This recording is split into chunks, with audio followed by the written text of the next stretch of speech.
The Last of Us Season 2 finale was a real mixed bag, a good episode, a bad season finale. Let's talk about why, with spoilers starting now. When you zoom in, I like a lot of what this episode does, mostly because of the performances of these incredible actors. In the micro, the symbolism works great, the themes are explored well. Abby and Ellie are each a mirror of one another, both myopically focused on righting the wrongs perceived to have been done to them at the expense of the world, their own well-beings, and that of their loved ones. We see this reflected effectively in the war between the WLF and the Seraphites. It's the same thing, with each faction seeing only their POV and the wrongs done to them. Sometimes I think the show loses the main thrust of its narrative with its symbolism. Ellie, adrift in a storm on her tiny boat, is a great metaphor for where she's at emotionally, but is goofy narratively. She gets thrown onto the shore of the Seraphite territory briefly, has a bit of a tussle, and then she's right back on the boat, headed to the Ferris wheel. It's like, what? There's a lot of great stuff between Jesse and Ellie in this episode where they start to explore this definition of community and loyalty to it, and they show how Jesse, an objectively good person,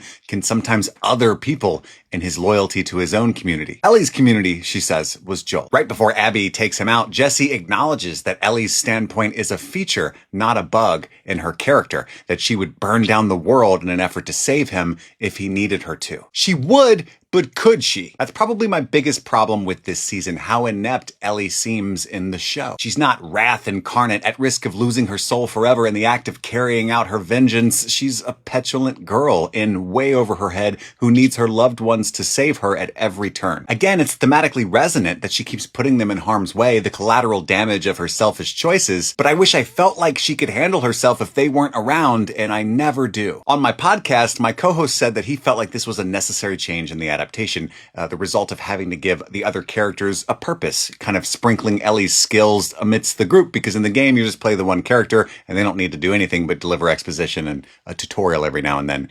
I guess. I think it changes the core context of what Ellie starts out to do in a way that at first is very small, but becomes this huge narrative butterfly effect as we go on and on. For instance, if she decided suddenly not to carry out her vengeance, it wouldn't have any weight because I don't feel like she can at this point. It's not only not as cool, it takes agency away from the character. But my favorite scene of this episode is when she takes out Owen and Mel, almost purely because of how good of an actor Ariella Barrera is. It's incredible. It floored me. It ruined my night. I'll be haunted by it forever. Ultimately, this season tried very hard to tell a part of a very nuanced and complex story, and it's kind of ridiculous that it's only 7 episodes long. In the game, this is a very frustrating part of the story, and you can just keep playing and get past it. The fact that we're stuck waiting now for 12 or 16 months or however long it is at this point of the story is absurd. I'm sure there are myriad reasons why that's the case from a production standpoint, but that doesn't change the unfortunate nature of it. All in all, I have to say I'm pretty disappointed with this season as a whole, but it had some pretty high highs. Isabella Merced, Bella Ramsey, and Caitlin Dever all crushed it. I feel like they knocked it out of the park. And young Mazzino as well. Like I said, all of the performances are great.